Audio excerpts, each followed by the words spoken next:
Hello, Savannah. Hello, hello, hello, hello, hello. And welcome to another edition of Candidly Kesha. I am here today on this Monday, and I am here with a purpose. And I'm so proud to tell you, Savannah, that the bad news was wrong. The bad news was wrong. I am still your Alderwoman at large for Post 1 of the city of Savannah. Listen, I'm not going anywhere. I'm not going anywhere until the people of Savannah say different.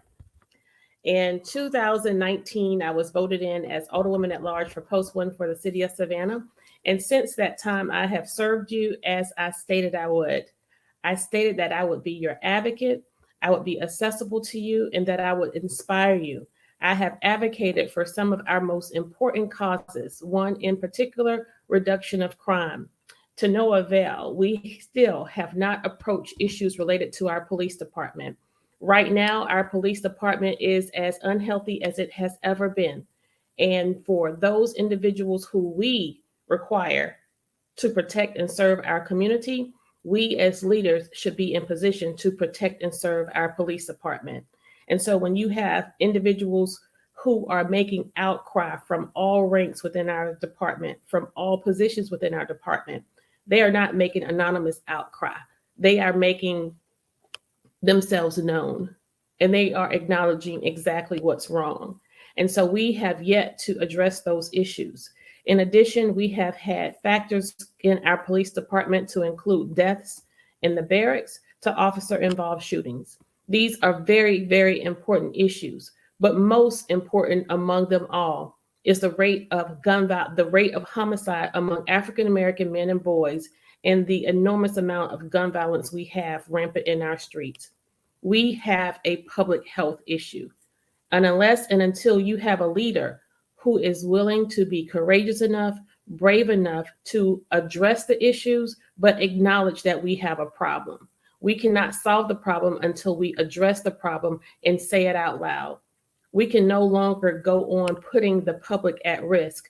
When you have 13 and 14-year-olds who have in their possession guns where they can shoot within minutes 50 and 60 rounds into homes that are occupied by children, shoot cars, we have a problem.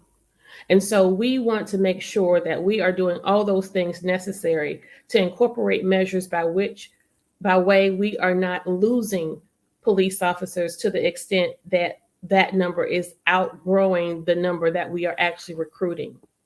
In addition, we love Savannah, and we want the people who were born and raised here and who live here to love Savannah as much as people who move here, tour here, and work here. Right now, not only are our neighborhoods becoming gentrified rapidly, before long, the working class of any race will not be able to live in Savannah. The average rent right now for a 2-bedroom apartment is $2,800 a month. When you match that with the average wage between $12 and $13 an hour, who can afford that? And that, my friends, is why we have so many families living in overcrowded, unsafe conditions. We have so many families who are occupying extended stay hotels as their homes. In fact, one hotel just said, let's just go ahead and turn into an apartment complex. As novel as that idea is, those units that they will be turning over to apartments will not be affordable by the average worker in Savannah. Between November and January, we approved the petitions of developers to the tune of over 1,000 units. We have talked for 2 years about affordable housing options, affordable housing, but yet we are not producing in real time the number of affordable housing units that will rival the number of market rate units. And so we want to be about the business of protecting our neighborhoods to the extent that we are not allowing special use permits and giving developers approval for their petitions when it involves turning our neighborhoods where we have had seniors who have worked for decades to secure their homes, only to when the next tax bill comes, they can't pay it because you now are neighbors with a condo that just sold for $750,000. This is happening in Savannah, Georgia. So we want to continue to work toward rectifying all of the wrongs. We want to continue to make sure that we are a voice of reason and that we are brave enough and courageous enough to call out those things that are consistent with wasteful spending. Like with our arena project, if you pass there now, you are looking at Gwinnett and Stiles. You're looking at the single largest construction project in the history of Savannah. $165 million, a little bit more, give or take. It doesn't look like a $165 million project. That's the first thing. The second thing that you won't see is the invisible wasteful spending, and that is for the parking.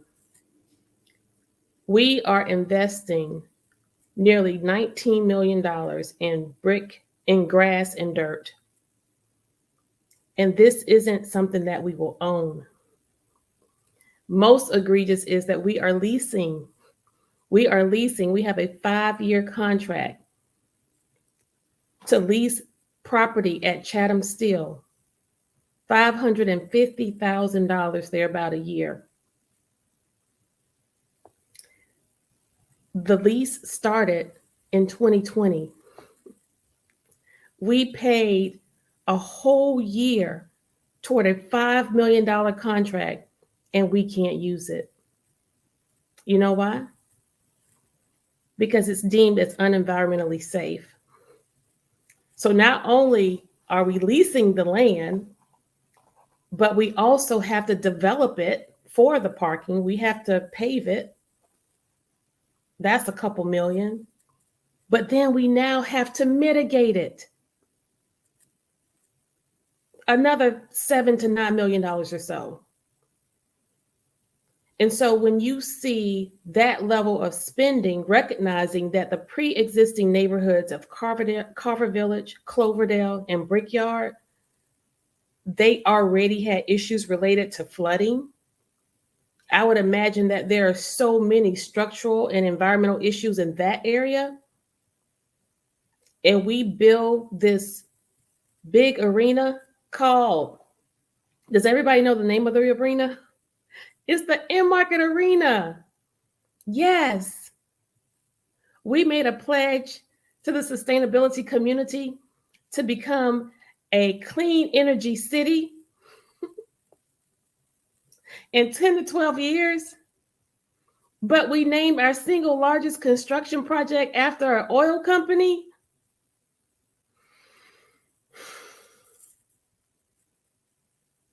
That's duplicitous.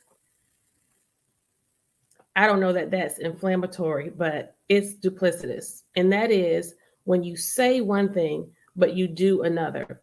And that has been the constant and consistent theme of this administration. Those dynamics, coupled with the level of abuse that we are subjected to, that play out in the public. And unfortunately, I do not and cannot compete with the amount of paper owned by Savannah Morning News and the airways owned by TOC, JCL, and SAV. But what I can do, when I have your attention and when I have your voice, I can speak truth to the power and hold the powerful accountable. And that's what we intend to continue to do. We want to make sure we are going about promoting equitable policies, equitable behavior. What does equitable policies do? What is equitable behavior? What is equality and what is fairness? Well, as I shared recently, all of that trickles down to dollars, economics. You see, as a woman, you can mistreat me. You can think ill of me. As an African American, you can be indifferent toward me.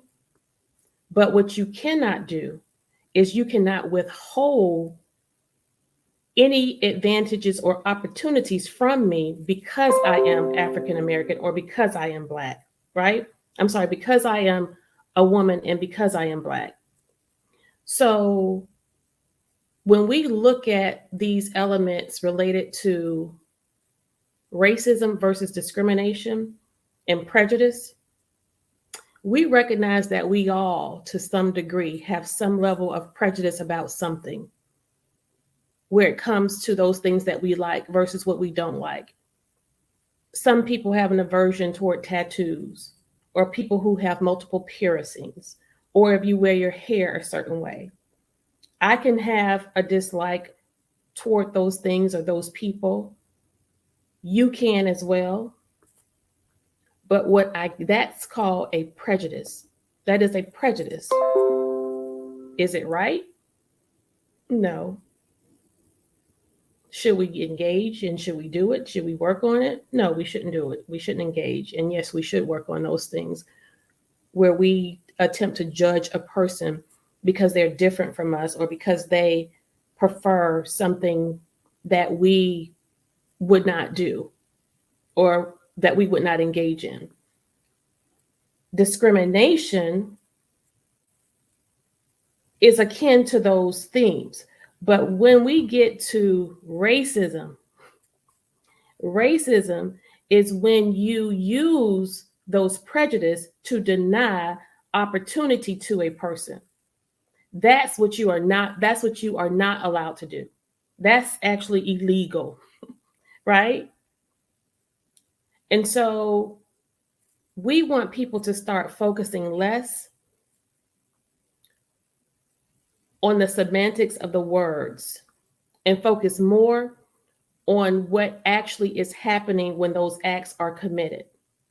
And so I recently have acknowledged that an individual's behavior and rhetoric was racist. That individual, Nick Palumbo, still to this date has not answered my question, are you a racist? I asked him 3 times and he never answered. Because what I was acknowledging was his rhetoric, his response, and his behavior toward me was racist when you are continually interrupting me and attempting to hold me back from advocating for policies related to those things that will support our vulnerable communities specific to African Americans where they are experiencing gentrification and forced displacement from their neighborhoods. When African American men and boys are being shot and killed on the street, and I'm advocating for stronger policing that's consistent with community policing, with staffing, that's not allowed. And so further, when we look into the city of Savannah and we look at some of the maneuvering and the engagement that has been allowed by leadership in our community, like, how could you cancel MLK Day but allow St. Patrick's Day? That's when you start to pitch groups against each other. That's not what a good leader does. And you can say, oh, the committee canceled it. It wasn't. Here's where I say to the community, stop allowing yourselves to be gaslit. Don't allow someone to create these distractions that take us off of the direction in which the city should be going into.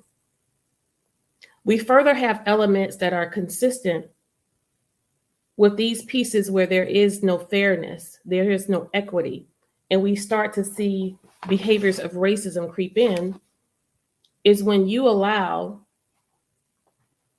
your assistant to give herself a $15,000 raise, and you have 2 African American women working in the office who have been working there for decades, making almost $20,000 less. And this person's sole job is just to follow you around. Then we have another situation where you have a city manager who comes in and who's serving the city less than 6 months. And you advance white people within the administration, specifically one who is sort of on the edge of things, not a top performer. But you have a lady who worked in sanitation for the city of Savannah in excess of 10 years. She leaves making $15 an hour, $15.05 an hour. But after 5 months, she returns to work back in sanitation. And they start her off with $13.46. She was only gone 4 months. Now, she had a choice. She signed off on the employment agreement. You got to know a person who would subject themselves to that behavior or to that treatment doesn't have any other options. She's coming back to the city of Savannah to drive a garbage truck.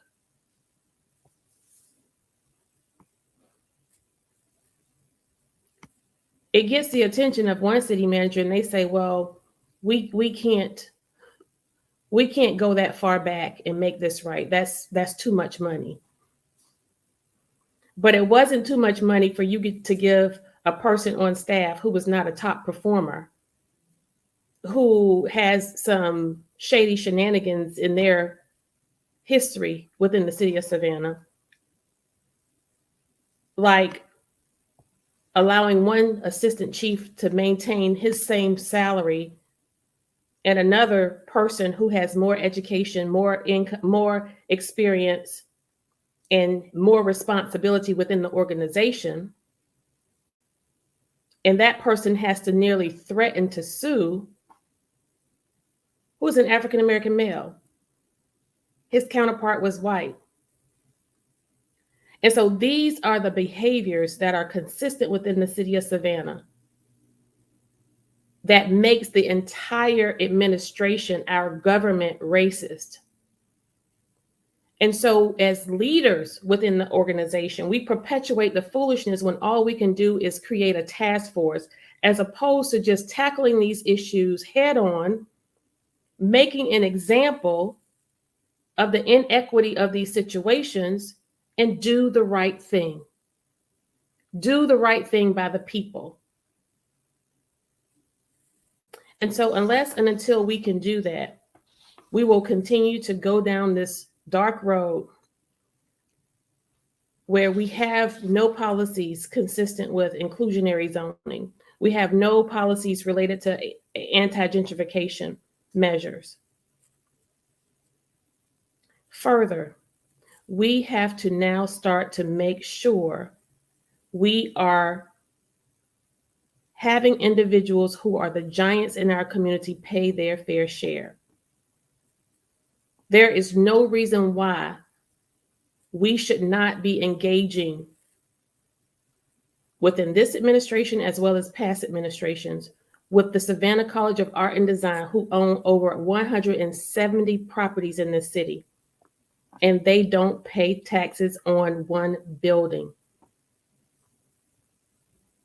You pay more taxes, homeowner. You pay more taxes on your one house versus their 168 properties. And we don't want these Johnny-come-lately little handouts to appease us.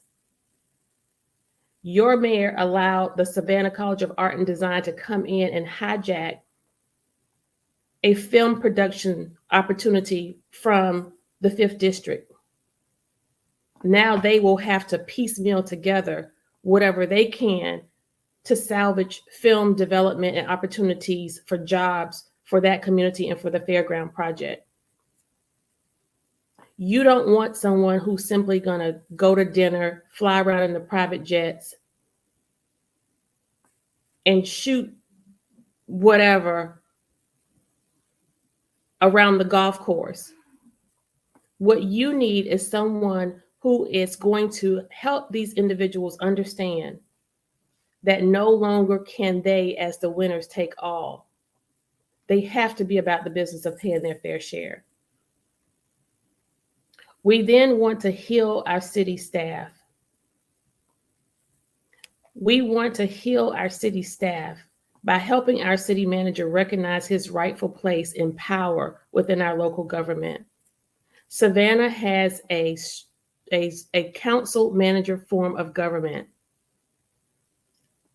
That means the city manager is the chief executive officer.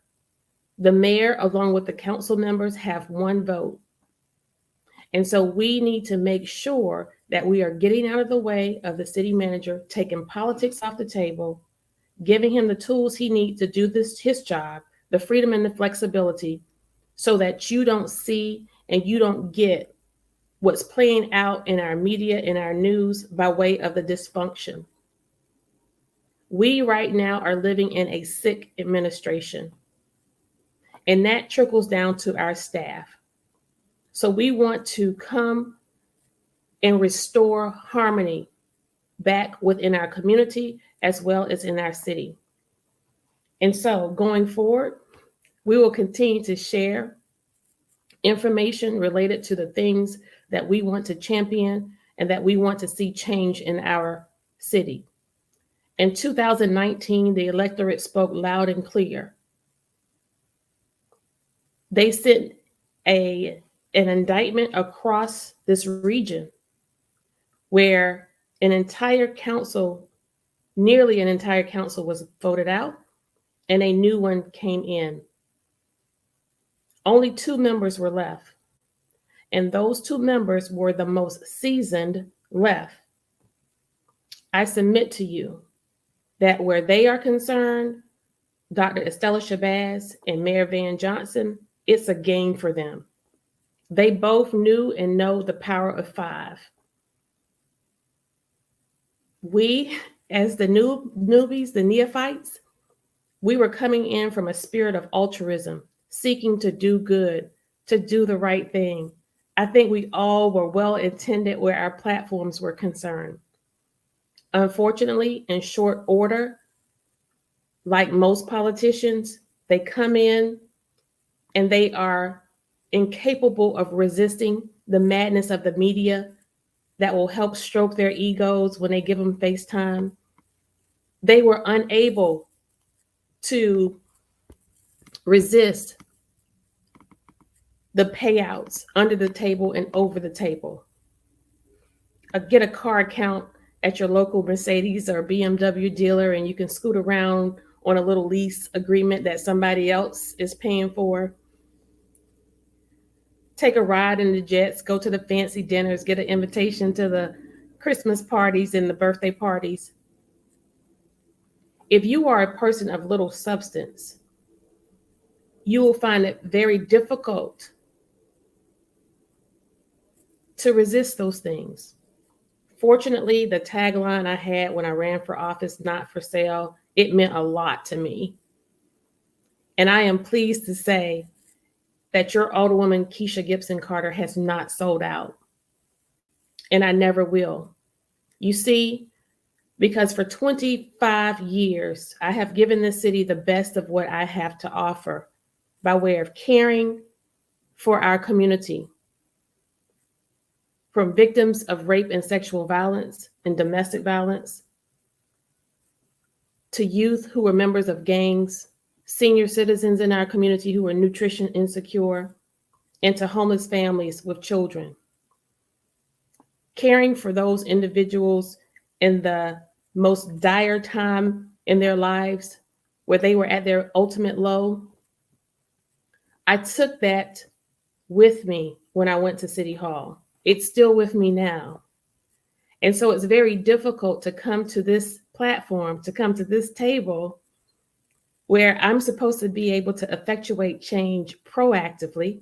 That means solving the problem before it exists, or seeing things from afar off and fixing it before it gets here, rectifying those things that are wrong. After working for 20 plus years, reacting to someone's hurt, reacting to their pain, reacting to their misfortune, I now have the time, the chance to come here and respond proactively. Unfortunately, not to the degree of which I want. You see, we still have that problem of it taking 5 members of council to help me get something on the agenda. We'll go into that another time. And so, having not forgotten where I came from or the people I once served, being at this table excites me and it gives me joy because I see that the resources are so plentiful, only to be met by the frustration where you see the waste and you see the denial. Like, how does a council, how does an administration vote to keep the millage rate the same, knowing that people's property taxes are going to go up? All of your taxes are going to increase, by the way, because of that decision. And so we want to make sure that we are keeping consistent with those things that are going to push this community forward, both financially and push us forward and keep us together socially. As a city, as a community, as neighbors, as friends, as colleagues, as schoolmates, as church members, we are far more united than we are divided. But when you have actions that are consistent with decisions that leaders make that give the appearance that we are separate, I submit to you that there is a deliberate intent and effort to keep us divided. But with you,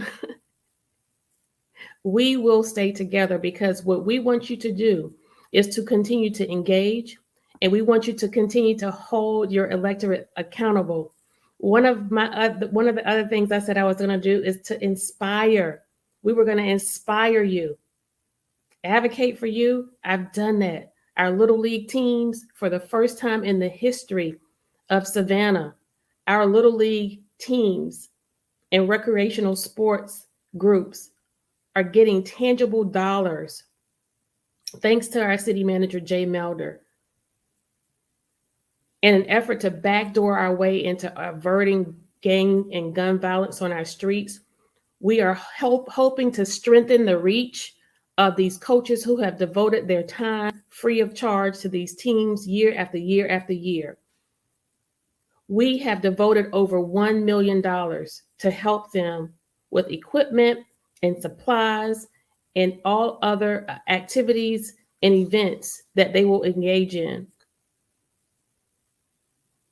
We also are most proud of the fact that for the first time in the history of Savannah, each nonprofit organization who petitioned the city of Savannah via grant dollars, via community services for grant dollars, you receive 100% of your allocation.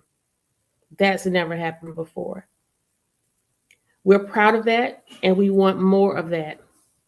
We are also happy to get finally at bat impact fees. And you will hear that this has been something that the entire council has championed. It was not. Nonetheless, we got it. And this is the trick.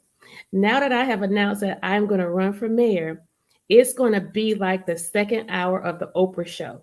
You get a car, you get a car, you get a car, you get a car, you get a car. So I want all of these groups and these organizations, the Just group, I want you guys to come back and make some demands. Now that you all have these two dueling people who are fighting for you, well, one of them's fighting for another team. I'm fighting for the people. He's fighting for the establishment. We now want you to start making some demands. And I promise you, with everything I know and God loves, you probably going to get what you want this time because I got them on the ropes. I got them on the ropes. I got them on the ropes. And so it doesn't matter what Kesha Gibson Carter gets or doesn't get. But right now, over the next 2 years, he now has to prove to you that I am wrong. And in doing that, he's going to have to respond to you. So you'll see some real movement coming out of local government. Hopefully less task force and more action. But until then, we're going to run on and we're going to see what the end is going to be. And we're going to keep it real and we're going to keep bringing it to you just as you have it. We also want you to know that all hope is not lost with regard to the Weeping Time property. There is a lawsuit pending, and I have with me tonight Pastor Leonard Small. If he's here, we can bring him on now. We're going to talk about where we are with the weeping time, and then we're going to do a countdown of the top 10 or 12 items of 2020. What 2021? Gosh, COVID has us all messed up. Um, the top 20 decisions that were made in 2021 that affects our community and how it's going to affect us in 2022. Dr. Small, if you could start with just giving us an update on where we are with the Weeping Time property, but also let's just jump in there with the countdown. Okay, with the Weeping Time property, we are about 2.5, maybe 3 weeks away from going to court to having our hearing. Our hearing will take place on February the 18th at 2:30. Judge Lisa Colbert is hearing our case. We have public policy experts who will basically testify that if you have a historic question, it has to go to the preservation board. And that's as succinctly as I can put that. They did not send the Brockington report to the State Historic Preservation Board, and therefore any conclusion they got from anyone else would have been specious at best. But they also got a letter from the state archaeological director telling them that she did not rule on historic or archival matters. And so the case was never reviewed properly by the proper entity, even though Michael Brown, the interim city manager, said he was going to send it. We have the letter saying he was going to send it. And he never sent it. He never sent it. We were wondering why. We were calling up there trying to find out what the status was. And finally, out of the Holy Ghost, nothing else, I said, no, we're running out of time. This is not looking right. And the day before the lady sent her report back, I went up through some maneuvering of God, got to the right person, happened to have run into a young man whose cousin sat next to me in Savannah High when we were in 10th grade together. The best high school in Savannah. You heard. And he, when we got to talking about his cousin, he said, well, let me call this guy. And he called the guy, and the guy said, no, it didn't come to us. I know where it is. And I got in touch with the lady, Miss Rachel Black, gave her our conclusions. She wrote the city back and told them that she was strongly encouraging them to work with our group. Of course, they never did. And that she was writing a letter to the city to that effect, and she did. Mm-hmm. And so all of that's a part of our case. And we have experts in public policy, and we have experts in historicity. We have experts who worked on reparations and other historical circumstances on the national level who will actually testify to the fact that if this is reviewed by a historic preservation group, it is obvious that the property in question is associated with the Weeping Time sale. And so we believe, almost without a doubt, that if it's sent to the right people, we can save the property. Now, let's talk about the dynamics related to when this came before council for approval. There apparently had already been some deals struck between the Salvation Army and the Housing Authority of Savannah, where the property is concerned, in that while Salvation Army was petitioning us for a special use permit, we understand that some maneuvering had already taken place between the Salvation Army and the Housing Authority of Savannah with the property, which ultimately actually belonged to the city. Yes. And Vang always says, this property belonged to HUD, this property belonged to HUD. Okay, listen to me very carefully. The property belonged to the city of Savannah. We wrote to the division chair for this district of the United States. They wrote us back saying it is clearly a matter of the sale of the property between the city of Savannah and the Salvation Army. That's what the the people from HUD at the state, no, excuse me, at the regional division, which covers 3 or 4 states. They said they reviewed it. They sent it to 2 sets of attorneys, and this possibly would exchange would be between the city of Savannah and the Salvation Army, unlike our mayor kept quoting. On top of that, while we were supposed to be waiting for the study to be executed, not after, while it was being executed, prior to it ever being assigned to the Brockington people who did the study, the Salvation Army and the Housing Authority closed the deal. The study was not sent to the archaeologist, the archaeologists until almost the end of June. They had closed on the deal. They sold the property and bought the property in May, in the middle of May. Now, who would buy property that where the usage was being questioned as to whether it would be approved? Who would close that deal before they knew the outcome of that, unless the fix was in? Right. Okay, and that's the kind of stuff we're dealing with. But if we get our day in court, we'll lay our facts on the table. The judge will rule for us or against us, and then we'll decide what to do after that. Because here's the thing, people, and the mayor, as far as I'm concerned, it's over. Well, as far as you're concerned, Mr. Mayor, but it ain't over till we say it's over. You know, the fight's not over until everybody in the fight quit. Even if I'm losing the fight's still going on as long as I'm fighting. And that's the way this works.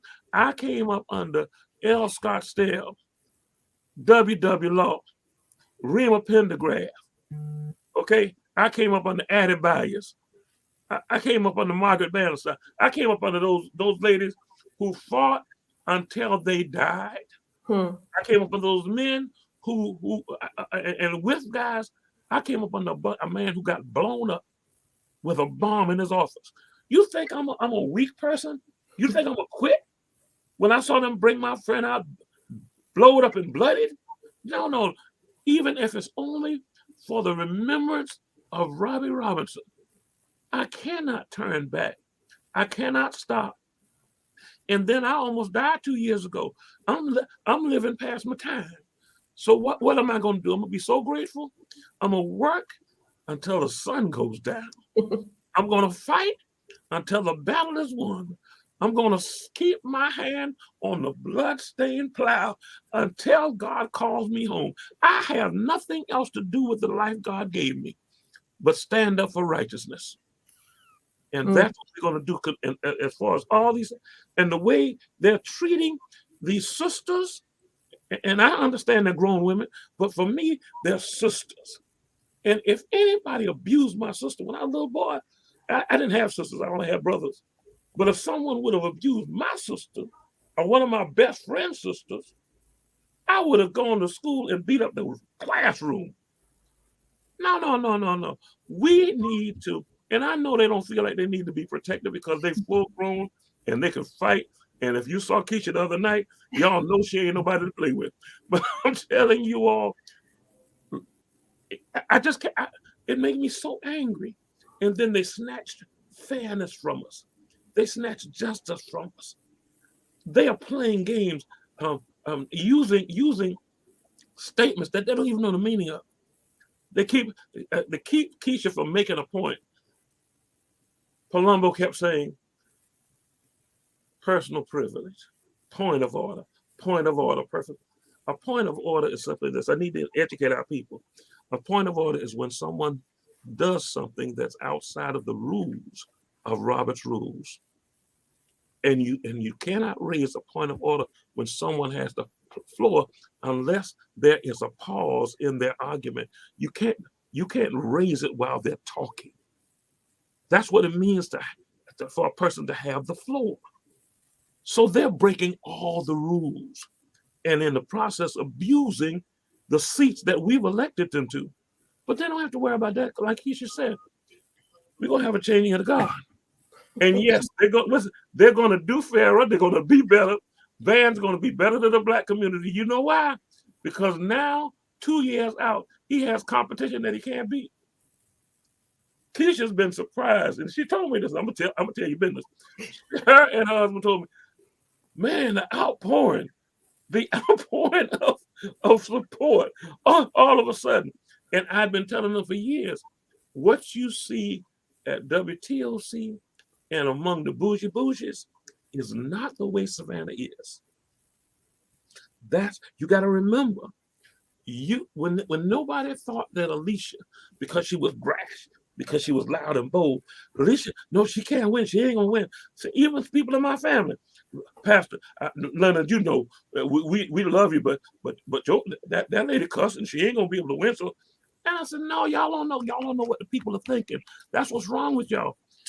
Alicia got more votes than anybody else in the whole election. And who came in second? And, I mean, just by hair, Keisha Gibson Carter. Who was second? And who was third? Van Johnson. Citywide, he came in last. Spank your baby if he bad. So I'm telling you in no uncertain terms, not only, and I've been asking her to run. I don't know, Pastor. I don't know, Pastor. I've been asking her to run. He fooled around and made her mad, and she said, I'm running. Thank you, Jesus. Well, you know, and to that point, you actually reminded me of something, Pastor. You know, in 2019, 7 of us won. Well, 6 of us won. Dr. Shabazz didn't have any competition. And former Mayor Eddie DeLoach and Van Johnson were the 2 standing in the December 3rd race. And previous to that, we wanted to be on the right side of history. You know, never before was there a super African-American majority. And, you know, I kind of ascribe to that ignorance that's kind of known in the old school political scene where they say it's your turn, it's your time, recognizing that it should never be about somebody's time or their turn.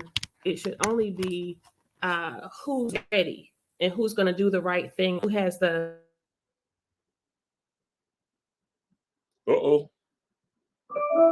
She mashed the wrong button. So while I'm here by myself, yeah, well, as far as I'm concerned, it is your time. I've been waiting for our time all these years. I thought when you all got elected for the first time, you know, after you've been involved in civil rights since 1960. And this it's 2021, 22. And you've been doing this since 1960? That's 60-some years. And now we've got a supermajority on council in this foolishness. Something's gone wrong. And it's going to have to be fixed. Something is going bad wrong. And since she's off, let me say this. I want you to hear this. So that the city of Savannah is the only municipal government, only corporate government entity that I know of anywhere. And I'm all over the South.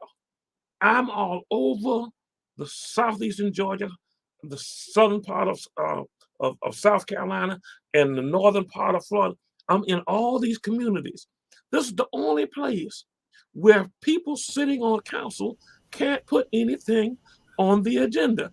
Hey, I got my buddy. Hey, Julius, how you doing, buddy? How you doing, Pastor? We Keisha now. She gone. We'll speak for her. Yeah, go ahead, keep on. Here's the argument for me. What do we do now? What do we do now? Now that we have come to this point where they've done so much, and here's what happened. I want y'all to hear this because this is super. I think Savannah Alliance of Ministers, I was a part of it for a minute, but I didn't see anything we were doing. So I don't stay in things that are not trying to do things. But all of a sudden, they decided that they would try to mediate the situation with the mayor. Now, once the threat to the mayor's regime got pushed forward, and Kesha announced, it wasn't planned, and Kesha announced, now she's not going to take it back. Now, all of a sudden, they're asking them to come to a meeting. They came to a meeting over at Connor's Temple, and Kesha, Alicia, Renetta asked me to come. I told them, no, I ain't coming. Why would I come? The only thing they were asking them to come there to do was to be quiet, go and learn how to go along and get along, just like they go along to get along. And so I told them, no, I ain't coming. And they called me 3 times. I think you were in the room one time when they called me, Julius. And I'm not going to that. I don't do dog and pony. I'm not going to that because they're not serious and they're hiding. If they really wanted to do this, they would come out and make a public statement.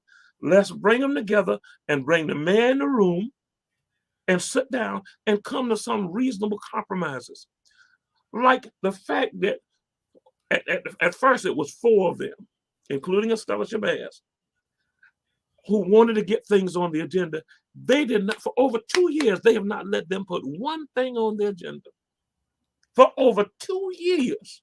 Who does that? And what populace allows that? What city, what county allows that type of behavior? And no place else in the state of Georgia that I know of has a situation where people who were duly elected can't put items on the agenda for discussion. You can still vote any kind of way you want to, but you can't. It's like it's killing the voice of all the people who voted to support these people. You know, Pastor, I think that one of the things that the people need to do is to question their pastors and ask them, what was that meeting about and whose side are you on, the people or are you on somebody else's side? Are you on the people's side or the devil's side? You know, because God is for the people. These are God's people. So if you're calling a meeting and you want all of us there on the first day, and you want to pray for all of us on this first day, and then you call a second meeting and then you only want a certain group of people there, there's a problem with that to me, because then you're saying that those people who you're calling back are the problem. Got our host back. She's back. She's back. I think it's sabotage. Somebody turn my lights off. I probably did that because I wanted to talk. Now, wait a minute. Let me say this one thing. I want you to hear this. If you're a Black preacher in the city of Savannah and you are on the sidelines, if you are missing in action, or if you, as a result of your temerity, have allowed yourself to be a prisoner of war, that we can't come and get you, we can't find you, and you can't fight with us on the weeping time. Forget everything else. How can a Black preacher in 2022 and all of one not come out to preserve the heritage for our young Black children coming behind us? How can you decide that this is not your fight? Were these not your people? Were these not your family? Do you have no sympathy? And how can white folk white experts be coming to the table, to the fore, to testify, to try to save Black folks' heritage? It's American heritage included, but ours in particular. How can a Black preacher in Savannah, any of you sorry, you heard what I said. And don't say, well, Pastor, you shouldn't talk about the preachers. What would Jesus do? Because Jesus stood up in what we call the Olivet Discourse and called them snakes and hypocrites to their face. And I'm saying that all of them who called y'all to that meeting And somebody said, Pastor, you sound like you're mad and emotional. That's because I'm mad and emotional. I have a problem with this. And you know what, Pastor, I appreciate it, and you didn't want us to go to the meeting, but out of respect, because I respect the clergy in our community, and I also respect the fact that everybody is not a fighter, rather they are a mediator. And there's argument there as to who and what they should be. Now, I feel like the meeting was well intended, but I think the motive was not clearly. I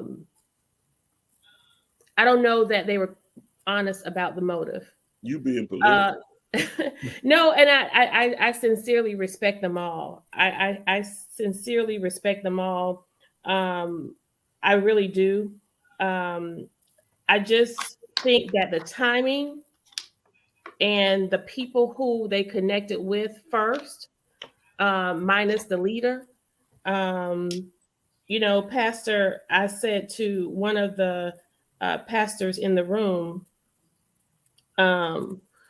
if the bishop knew that there was a problem within his congregation, one of his congregations in Savannah, and he came down to mediate and to find out what the problem is or was, he's not just going to call the trustees, the missionaries, and the BTU and the two members at large, and not talk to the pastor, not talk to the leader.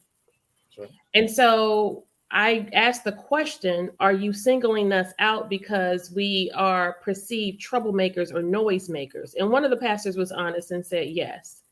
And so another pastor stated that it was because of what they had seen on the news and how we were acting. The part that's hurtful for me, and I'm sincere about this, but I'm okay. If the part that you saw on the news where we were behaving badly, I don't know what part of the meeting they watched to say that, but what wasn't it last year when they stretched me wide and hung me high with the ethics complaint and had my face plastered on the front page of Savannah Morning News for more than a week, had my name in the airways, a part of the top 3 lead stories of every single media outlet, because I allegedly cursed out somebody and hit somebody with a pocketbook. Come on now. And to this day, no one has heard me say, they don't even have a recording of me saying, cursing either one of them out, because I never cursed them out. Mm-hmm. I cursed the process of the mayor cheating the city manager search. Mm-hmm. I, as an adult person, offer expletives in reaction to his behavior. Now, you can judge me as a Christian and say you shouldn't be cursing. Yes. But what you can't do is use that as a whipping tool when you could have very well carried out those duties without the ethics complaint, just as you could have done it without the reprimand, and it could have been done in private, in executive session, which we haven't had in months. Mm-hmm. Because you wanted to use the platform of the business of our government, the platform we use to take care of the business of our government. You wanted to use that because he has the power and the influence over the media, who is owned by the establishment. And so you add the extra layer of theatrics by saying, let's take it to the board and for a vote.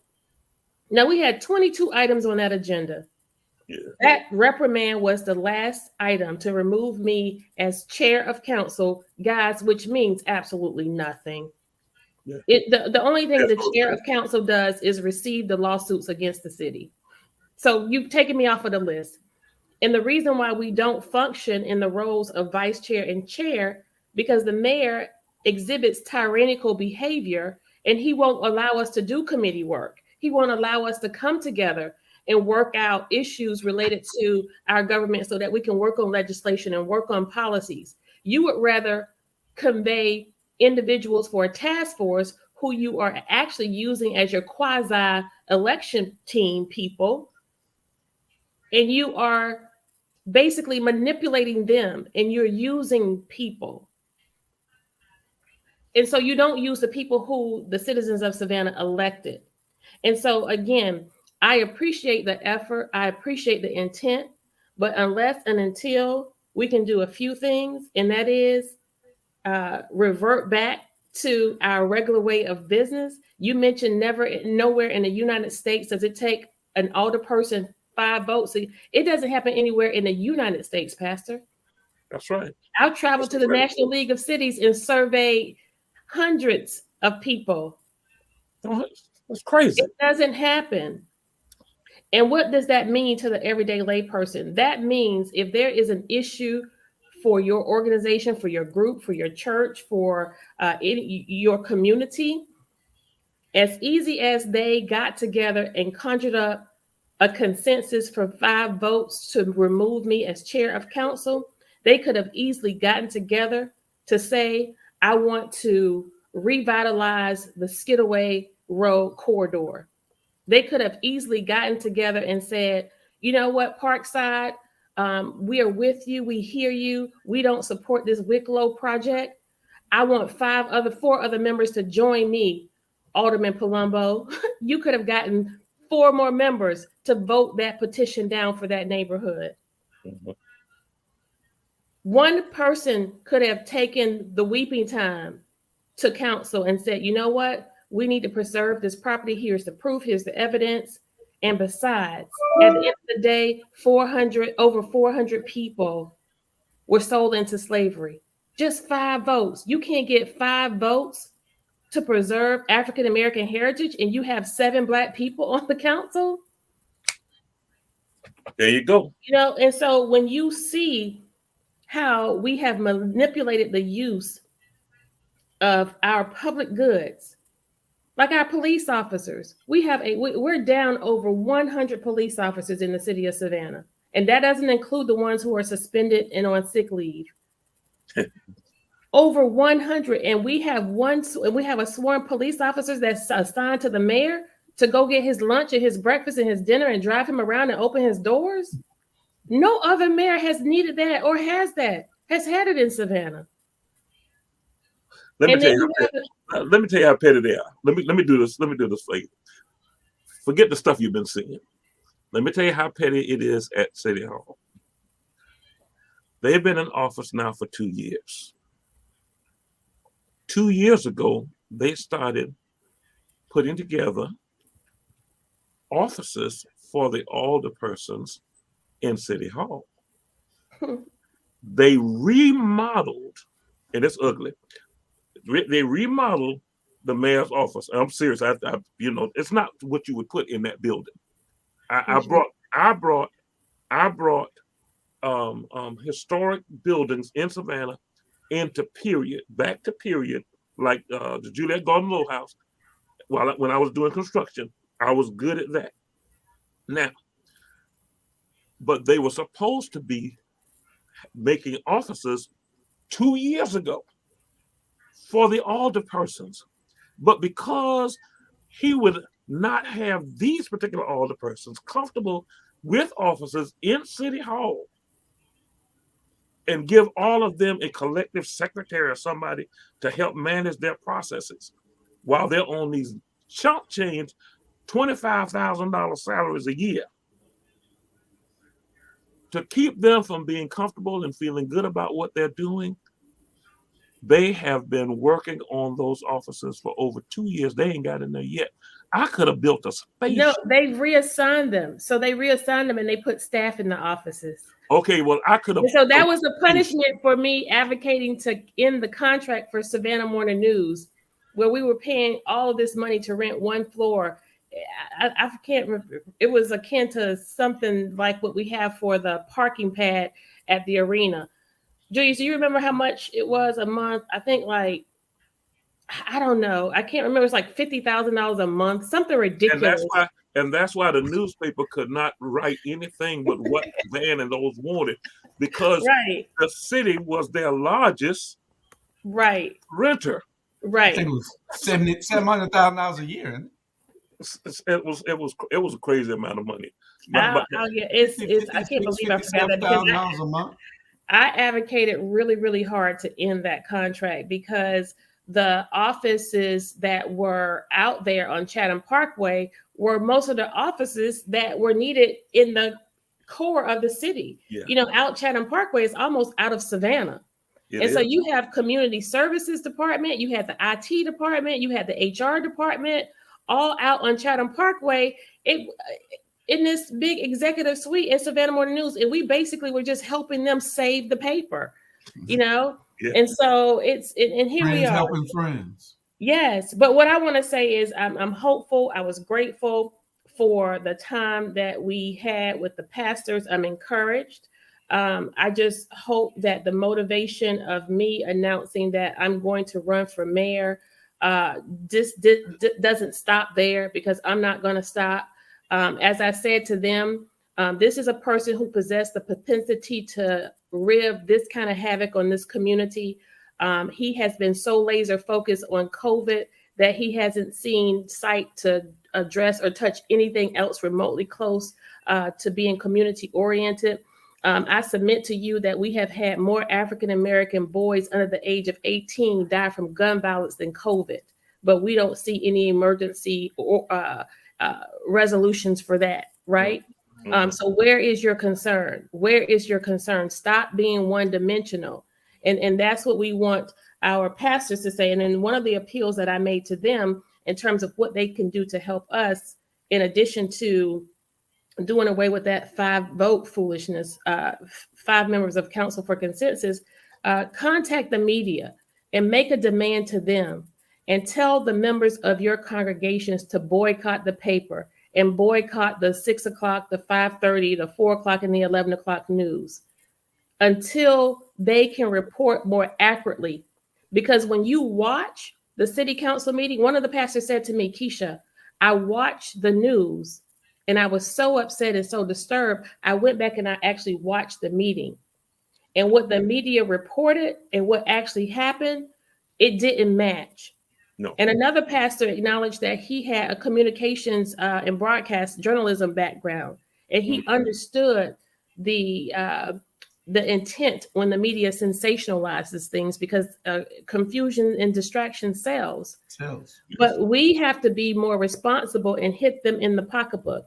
You know, the advertisers that advertises with the paper and with the media outlets, contact them and tell them, I don't want to be associated with this part of tearing my community down, because it does become divisive. And when you have the media who engages in irresponsible journalism, it adversely affects our community. Because when you start hiding crime stats and crime numbers, they are barely reporting on crime and homicide in real time in our community. Yep. And when you don't talk about and you don't spotlight and have a breaking news story on Midtown becoming almost 80% gentrified, you do this community a disservice. Well, besides that, here's the strangest thing that I saw in that meeting. Wasn't what your announcement and fussing and stuff like that. Strangest thing I saw in that meeting was about 8 or 10 white folk came up there and asked a simple question about tearing down the overpass over Martin Luther King Boulevard. And the task force has been meeting for about 10 or 12 years. And here's a strange statement they made: reclaiming Old West Broad Street. Why would we even want to talk about reclaiming Old West Broad Street when we know that that group of folk are talking about white folks coming in, getting that high-end property and developing it for themselves? If in order to reclaim it, like Alicia was saying, the term reclaim means we had it, we lost it, and we're going to get it back again. Well, the people who had it were black folk. So are we going to return it back to black folk? No, that's not what's going to happen. And when the lady was asked that question, she looked like she was shot. She was like a deer caught in the headlights. And then when Alicia made them stand up and say who all was here to do this, only one black person. was in the group. And I don't know if he was in the group or he just came to represent the fact that he is on the corridor. My point simply being, if we keep going along just to get along, they're going to take everything that we ever had, every hope, dream, or aspiration. Over and above that, what city in its right mind, because they're going to be taking down this overpass and these exits into the city? If you think about it from a traffic issue, it's blatant stupidity. So you're going to take down the one thing that dumps people coming to Savannah closest to the city center. You're going to take that one out. You build a new arena. So how do you get to it? All you're going to have is Gwinnett Street, 37th Street, and Louisville Road. Why would you build the arena and take away the an artery that would feed the parking? Now, we've already talked about the stupid business we got with the parking with Chatham Steel. That's a mess, okay? But I want everybody to understand, because I keep hearing this number, and I want you to get a better number. The arena itself cost about $160 million. The infrastructure and processes around it cost another $100 million. And so you're looking at $260 million. Now, here's the strange thing about this deal. We then give the management to a group of people who, at best, for those $250 million we're spending, will give us back about $5 million a year. You spend $250 million and you get back $5 million a year while you're servicing the loans and bonds on the process, which you're going to end up paying out more than you're bringing in. This is the dumbest set of deals I've ever seen. Then you cut a deal with the Tenenbaums on Chatham Steel to build a parking lot. You're going to build it. Then you got to mitigate the saw. And then you don't buy the land. You lease the land. And you only lease it for a certain amount of time. And when the time is over, all he does is say, I'm not going to renew the contract. He's got a parking lot. He gets all the money from the parking lot and you paved it. This is dumber than a box of rocks going to church. It doesn't make any sense. Generational wealth. This is the business. This is the business that we're in. And sometimes it takes a person who simply understands balance sheets and business and money to explain it to us, to make sure we understand what's really going on. And if they could threaten Josie Shepard with eminent domain in order for him to sell a portion of his little small service station on the corner, good business, good guy. Why couldn't we use eminent domain with Chatham Steel? Even swap is not a swindle. Exactly. They took we fought for Mr. Josie as much as we could. Okay. They took his property. And Charlie Brown. His property, left him a slither, but then you are overpaying the Tenenbaums. Oh yeah. And again, that's when I say the system, it's the system that is racist. And when it's these type of behaviors exist, this is what trickles over into our community and causes the divide. So we can never fully heal. We know that racism and discrimination and prejudice is going to be with us until the end of time. But what you don't need is your local government to perpetuate it. You need your local government and its leaders to serve as an example of who and what we can be. And so as we go forward, we want to recognize that we need your voice, Pastor Small. We need the voice of the pastors who we were with today, who now have a better understanding. We need your voice, Mr. Hall, and your platform, unless and until we can get responsible leadership who is brave enough to be honest. It takes bravery to be honest because you're not always going to be right. But when you are gaslighting the people and when you are fueling the special interest group more than the administration we actually voted out, when we start to see now that Eddie's old friends are now Van's new friends on paper when it comes to the money, when his voting record now matches his donor dollars, that's where we see we have a problem. And this is an individual who cannot be trusted with another 4 years because if you give him a final term, he's going to go to work on this city overtime. And so, Mr. Hall, what is it that we can do and what is it that you have seen in the media that keeps us with this misinformation? Because there are people out there who still don't get it. Well, they all play on the same golf courses every week, but Van don't play golf, so he's not out there. But the people that control him, they all play golf together. This is a plan. This is the 30-year plan, the 50-year plan. All these things are coming into fruition. You think that there's some sci-fi that we're watching? This ain't sci-fi. This is real life. Van is all fluff. We need everybody here watching to come and volunteer to get rid of those people. Pastor Smalls and I will be on the front lines every day. And I'm not playing with you every day. You're going to see us there. But to answer your question, we need a media source that is going to be fair and honest with our communities. This is what we try to provide here at ATR, which is going to be OUR, which in our OUR is outspoken, unapologetic, and real. We're going to keep it that way.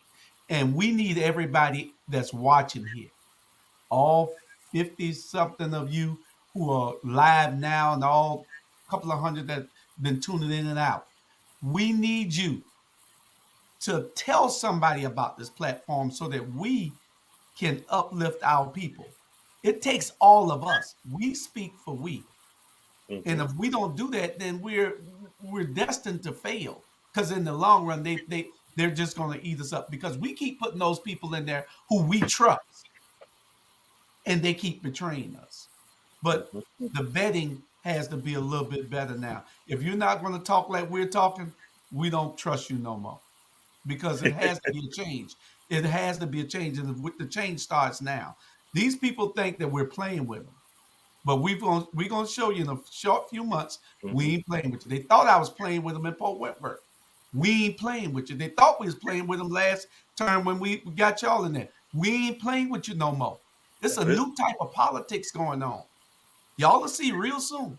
And you got to understand, I came up under the thought of that you hear people say over and over, well, why don't y'all go and get in a room and don't air all this in front of white folks.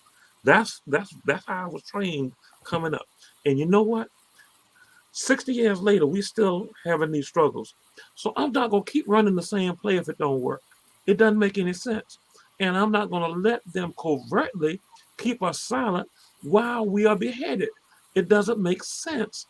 It doesn't make sense. So I'm going to let me show you what I'm going to do. I'm going to put out a challenge, an easy challenge. NAACP, state your case on the weeping time. How can we have an NAACP that has not made a statement concerning the weeping time property? How can that, where could that exist except Savannah? Okay. Secondly, Black Ministers Associations, all of you, including White Ministers Association for that matter, state your claim on the weeping time property. State your position. Your silence is consent to it being destroyed. State your claim. You got to remember, one of the great shames that the disciples had the rest of their life was when they took Jesus, the disciples ran. And the one that followed and stood outside, he lied and said he didn't know him. You people are acting like you don't know that 429 people were sold on March 2nd and 3rd, 1859. You're acting as just you don't know that a man stood there and watched other men grope and feel their wife before they would buy them. You acting like you don't know that a brother looked across at his brother and realized he was being sold to Louisiana and his brother was going to North Carolina and they would not see each other the rest of their lives. You acting like you don't know that this was a travesty and heinous victimizing of our people. You're acting like you don't. Jews are angry about the Holocaust. New Yorkers are angry about 9/11. America is angry about Pearl Harbor. And you're not angry about slavery? Who are you people? Yes. Where did you come from? Did anybody train you? Did anybody tell you who we are, where we come from, what we went through, how we bled, how we died, how we suffered, how we still suffer? I don't understand. But just because I don't understand, that doesn't mean I will not be pointing it out. And so with that, we're going to give a quick rundown. And Pastor, I just thank God for you so much, because really and truly, I think we would have the whole world against us if we didn't have your voice. And so I want to thank you for recognizing the obvious real early.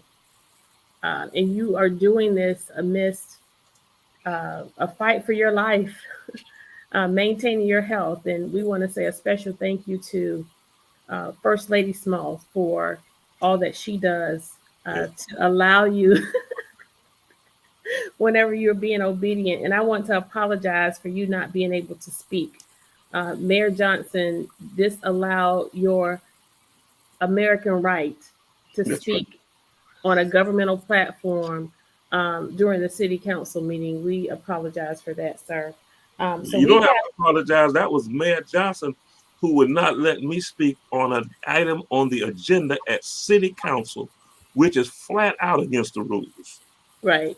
You, as well as Gentleman Protocol. That's right. I don't even know his real name. What's his real name, Julius? I don't. What protocol? Julius knows. You muted. I think he's muted. Okay, so we're going to go through. I was muted on purpose. A few topics. We will give a quick rundown and predict how these issues affected and will change our 2022. So these are topics for 2021, things that happened in 2021 or concerns we have for 2021.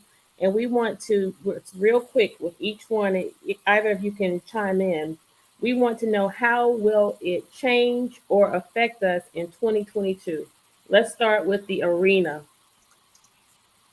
Okay, with the arena, how will it change or affect us? It will make the people who live in Fraser Homes, Caton Homes, Cloverdale, and Carver Village more vulnerable to, I don't call it gentrification, I call it economic segregation. And Brickyard. All those people living in those areas are in jeopardy of being supplanted. It's really that simple. And the concern I have also, Pastor, is with quality of life. If you think about it, I mean, what is traffic going to be like? What is noise? The new foot traffic. We've done several cleanups in that area, and the litter is already out of control. Oh, yeah. So we also recognize that quite possibly will be a new corridor for hotels. Definitely. As they are talking about developing the Canal District. We also want to talk about homicide. You know, my whole thing is from crime to weeping time. Where do you predict we will be? If we don't get a change at the top in the police department, and I'm talking about the chief, I tell it like it is, and somebody will, well, Pastor, you know, he's the chief of police. Aren't you worried he might fool around and come back at you? Yeah, he can, but I don't do anything. I don't commit no crimes. I don't do anything.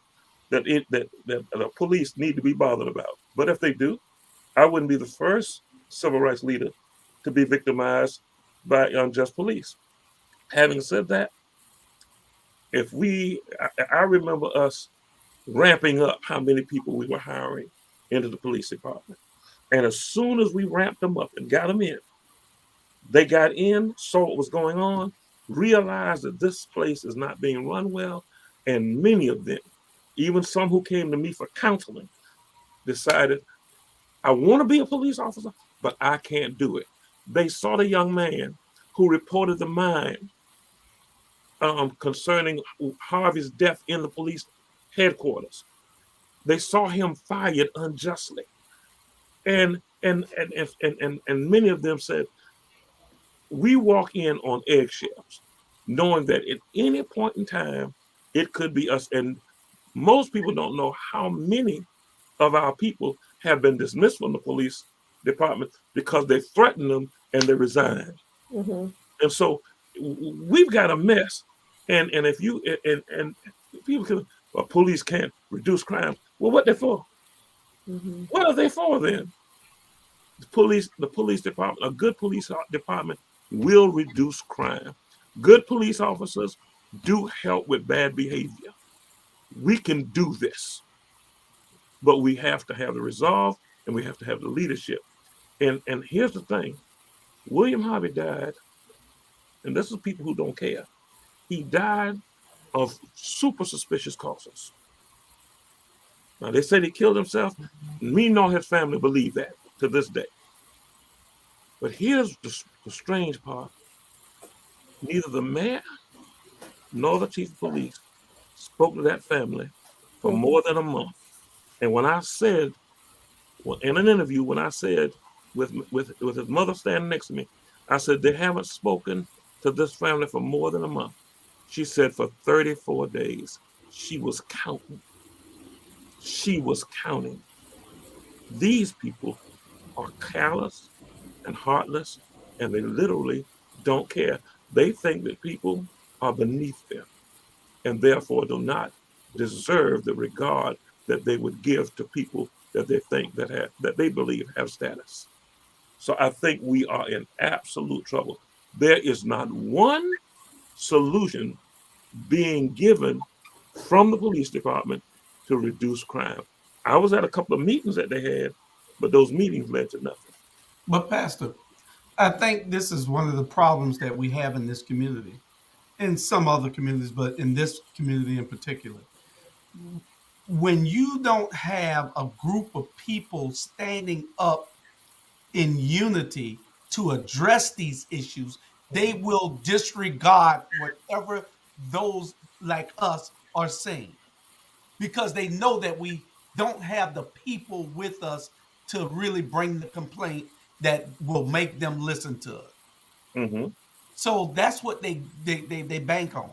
This police chief don't give a damn about what you, excuse my French, what me and you say. That's not French. I took French. He doesn't care what me and you say. Van doesn't care what the people say because he's fooling everybody. He's all fluff. Mm-hmm. He knows how to wiggle around any question you ask. He's good. And make you think that he's telling the truth. He fooled me every 2 weeks eating lunch with him. He fooled me. Everybody, y'all don't think I'm just talking about Van. Me and Van ate lunch every 2 weeks, having strategies before he announced. Wow. And the thing I wanted to say before I got cut off, Julius, to that point, myself and Alderwoman Blakely, we actually campaigned for Van leading up to that December 3rd election. I mean, we traveled this city, went to churches, went to community centers, and we said, send us to City Hall with somebody we know we could work with. But I submit to you today, now me and Eddie DeLoach have a love-hate relationship. He's really a good guy. I just don't like his politics. But he's a really, really nice guy, and I adore his wife. I adore his wife. I do not think Eddie DeLoach would have been treating us this way. True. I guarantee you, because at the end of the day, he's a man. He's a real man. And he has a wife who I know would not tolerate what is being done to us just as women. Mm-hmm. But he would have at least, we're not asking for the moon and the stars, y'all. We're just asking to give people back their fair share. Yes. And I believe we would have had the influence and the power to work with Eddie to get people something. Yeah. I'm not saying that it would not have been a challenge or a fight, but I do believe we would have had far more opportunity to come to consensus with him, because this person we work with as our leader, he has some psychological problems. I'm almost convinced of that. A person who would try to date my sister, romanticize my sister on the campaign trail to go against, boy, is you crazy? I got the receipts for that too. I got all the text messages you sent her and the ones you sent while we're in contentious, heated He was just council meetings. Come on, you crazy. That wasn't real. He's crazy. Well, we know what that was. We already know what that was. That's part of the plan. That's camouflage. Back to our police. We already this month have lost 8 police officers, and we just had a police pinning ceremony. And when I say we're losing just as many as we're recruiting, we just recruited 15 who, guess what? They have to be partnered with somebody before they go out. So that's equitable to losing more than we are recruiting. Yep. Because we just lost 8 in the month of January. It's not even over. So what does that mean? That means that we do not have adequate police coverage in our community. And the little bit we do have, they are being assigned to downtown. And they're not being assigned to our downtown residents. They're being assigned to our downtown parties and tourists. Sure. Our residents downtown are suffering just as much as people in our inner city. They deserve more support and harmony. And so, again, when you have the bloodiest month already is the first month of the year. That homicide, that shooting that resulted in a homicide, 4 people were actually shot in that one crime. And it was a 13-year-old. And so going forward, I agree with you. Unless we see some changes in leadership, we are not going to make a difference where crime is concerned. And you already talked about the weeping time, and we have the predictions there, and that we're hopeful that we will be victorious in court. And then we have finally, and I had millage rate on the list, but we know what's going to happen there. People's property taxes will go up because the majority on council voted for your taxes to remain the same. I got a call from a 95-year-old woman over off of Park Avenue in the 2nd District. She cannot afford the increase in her property taxes because real estate in her area now exceeds, well, the sale of one of the sales is something like $750,000 per unit. That's a series of units next to each other, and one of them costs $750,000. Right. There's 4 units, and one costs $750,000. So she already can't afford it because of previous sales in the neighborhood. So what do you think is going to happen when those sell? Yep. And so we finally have our city manager. Our city manager, poor guy. Oh God, he is really a nice person. He is. I like Jay Melder a lot. I haven't met him. You haven't met Jay Melder. We'll have to arrange that. So listen, I think of the 4 city managers I've had since I've been in office, and that's the other dysfunction, part of the dysfunction. I've been in office for 2 years, and this is our 4th city manager. And so when we look at the opportunities that we are missing related to establishing continuity so that we can keep these issues that we're trying to solve fluid, we always have to do this stop and start. Like with our workshops. The workshop should be dedicated to educating the public as well as informing the council on some item that is happening in real time or affecting our community in real time that we can solve. But what we use the workshop for is a diversion. And so Jay Melder, for as much as I know, is trying. Is trying. At least where I am concerned, I can sincerely say that as a leader within the administration, I feel more supported with him than I ever have with any of the other city managers. That's the most I could say for right now. I feel like the little bit of the few home runs we have, it's only because of his open door, and the fact that he listens and he tries. And so I'm grateful for that. I'm encouraged that we will continue to have a good working relationship. But what we cannot do is allow for his thought that his contractual agreement relegates him to supporting the majority on council. We have to get past that when he is the chief executive officer of the city. And yeah, and that's where we have a problem. And I think that's where experience. This is his first time as a city manager. He has always had the uh, number 2 seat, and I think that's where having someone who has that first seat experience would have served him well. But everything happens for a reason. I truly believe that this man did not come to Savannah, Georgia with the depth of his experience and success to fall on his face and to let these crazy people in Savannah make him ruin his career. So, well, you know, they tried to ruin the career of our first Black female city manager. She left Savannah and did better. Rochelle Small-Tony. Yeah, but she left Savannah and did better. And I want people to understand Savannah has so much potential. A few years ago, the entire budget for the city of Savannah within the last 5-6 years was $100 million less than it is today. 175, $160 million was the entire budget for the city of Savannah 5-6 years ago. This year, it's about 480. Yes. About $480 million. 479. Okay, $479 million. I want you to wrap your mind around the fact that the city of Savannah has more than 20% more money coming through it.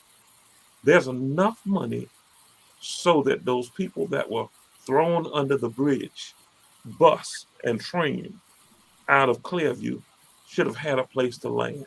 There's enough money that we should not be displacing people and talking about we're going to tear down Fairwood. I mean, we're going to tear down Yamacraw. When if you drive by Yamacraw, you could look at it and know that that doesn't make any sense. Right. So, and the documents that went to HUD said it would take $40 million to revitalize it and make it a livable space. That's just a lie from the pit of hell. That's $173,000 per unit, and there's hardly anything wrong with the outside at all, and only generally plumbing and HVAC issues on the inside. And I'm telling you in no